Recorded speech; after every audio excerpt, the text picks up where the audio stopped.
to this camp. Well played, Matt Garrison. Thank you. Just want to say thanks to everybody for supporting us and making me feel welcome, like you said, coming late and everything. I really appreciate it. You guys are the best fans, and you know it. That's good. And so, no, we really appreciate you guys and your efforts and just supporting us on and off the court like this, because this is what it's all about, just mingling and getting to know each other on a different level. So we appreciate it. Now, before you go, you have to do one thing for me. You have to do one thing. You have to call on 3 cheers for the Nuff Nuffs. And you have to do that. Nuffies! You have to do that. Nuffies! You have to do it, and the crowd can acknowledge accordingly. Now, please, for those who weren't aware, after the game, after the big one last Friday night, you went into a deep and meaningful about the definition of the Nuff Nuffs. Let's hear it. We need you with the microphone. Okay. We need to hear you. The Nuffies. What's our definition, dude? So it's been one big day for me right now. Here we go. Into the microphone. One word for the Nuffies. What would it be? Darlings. Darling. I just think, I don't know, we're just kind of misfits, so to speak. You know, we're just misfits, and like I told everyone after the game, it's kind of neat. It's kind of, like you said, it's kind of special when you have something to prove, when you come from other places, and some of those places don't want you, like a bunch of the guys here, and it's all guys like we call them Nuffies because they're all like, you know, they don't care about their minutes, they don't care about their, you know, their role. We just want to win, and we just want to enjoy each other and have a good time, and that's why we're successful, I think, and just because of the way our character works. Now you then have permission to give the big call for 3 cheers for the Nuff Nuffs. That's all you have to do is say 3 cheers for the Nuff Nuffs, hip hip, and we'll respond. Oh, okay. Alright, 3 cheers for the Nuffies. Hip hip. Hooray! Hip hooray! Hip hip. Hooray! Matt Garrison, well done. Take a bow. You gotta give our little sign. This is the Nuffie sign. Well done, Matt. Fantastic contribution, a very likeable player. Now, there's heaps of people who are wanting you to... So patiently. Yeah, it's fantastic, isn't it? You know, you've been terrific. You understand that the players don't write that well. That's what the hold-up is. So, you know, they're doing the best they can. How many are just putting the X mark there out of the team? No, we practiced all day today, writing, and some of them are going really well, man. Some of them was their first time with crayons. Oh, is that right? Is that right? Now, it's a happy lot. Everybody has smiles on their faces. You can share in this moment or these moments for X amount of time. But then there is a line drawn in the sand where you say, let's think about next year. So when does that time start? How long can this adrenaline keep you going?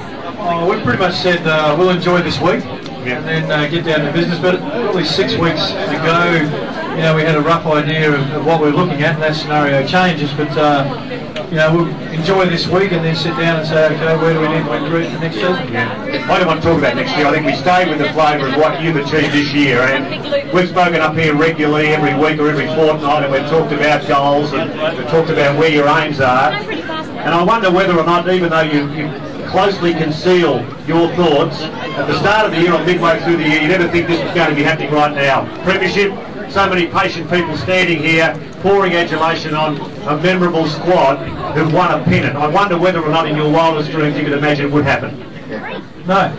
No, look, at the start of the year we sat down, recognising, most people have heard that, you know, we lost some very talented senior players that have done a lot for the club. And we brought in some young players, and we thought it'd take a little while. We got off to a real good start, won some games early, surprised some people, then we had a bit of an up and down middle period, and towards the end we won a couple again, then we dropped a couple on the road, and got that last game against Cairns, which was a good one for us, and then things just continued to flow on from them, and we're lucky enough to win a championship. What does it say about the people of South Australia, about a gathering here tonight, for example? The people have got a t-shirt, and their one goal is to be able to mix with players like yourself and the coach, and to walk away with a piece of merchandise which has the signature of a player. What does it say about just how supportive South Australians have been for this victory?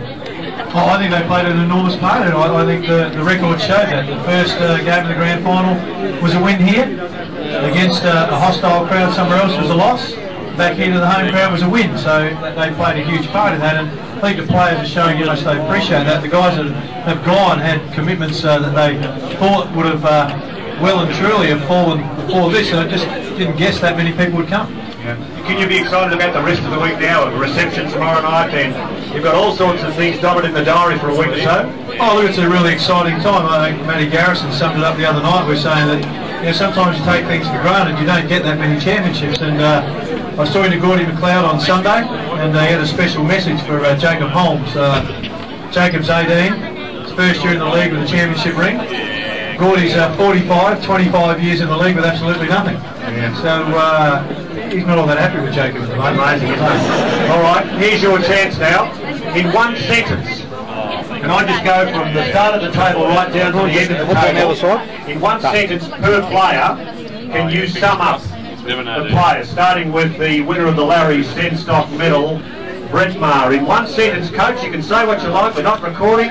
You can be creative, you can be imaginative, you can be truthful, you can say what you mean, and we won't repeat it. Brett Maher. Brett Maher. One sentence on Brett Maher. Do you want a serious sentence or a jovial sentence? What kind of serious sentence? You've got the microphone. You got mine. Outstanding leader. Tremendous person. I've got 3 daughters, and if they're going to get married, I hope they marry someone like Brett Maher.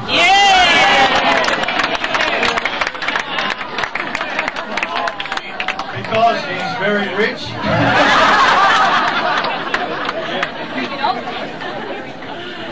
Where's Jenny?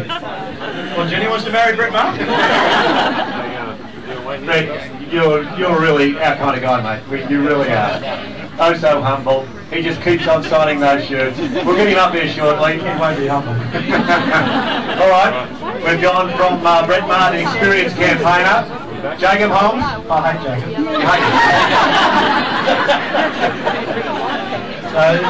There is a story to that. We were talking about how players like certain coaches, and the guy was saying, all your players seem to like you. And I said, no, that's not true. I said, ask Jacob.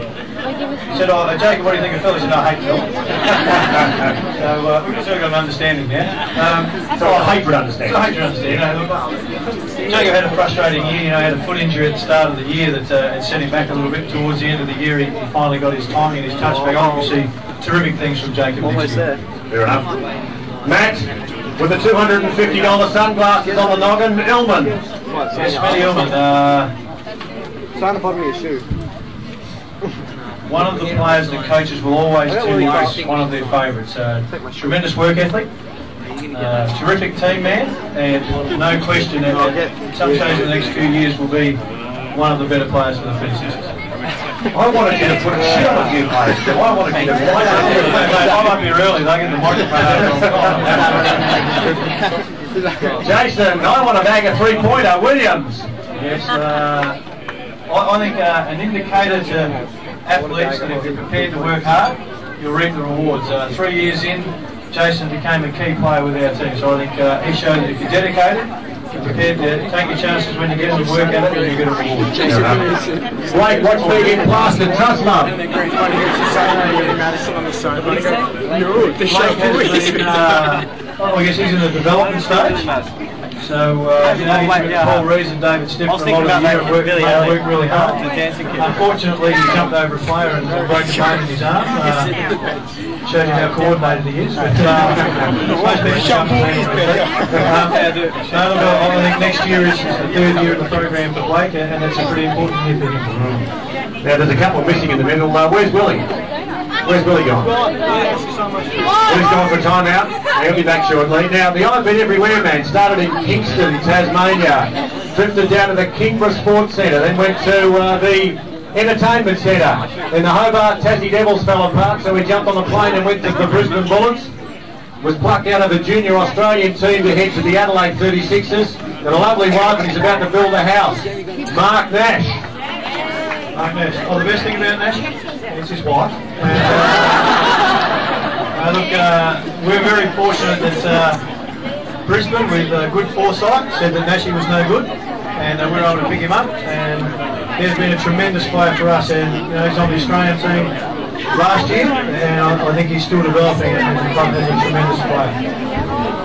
Paul Rees. Now, what can you say about big Paul Rees? He sings nursery rhymes at the start of second halves in major games.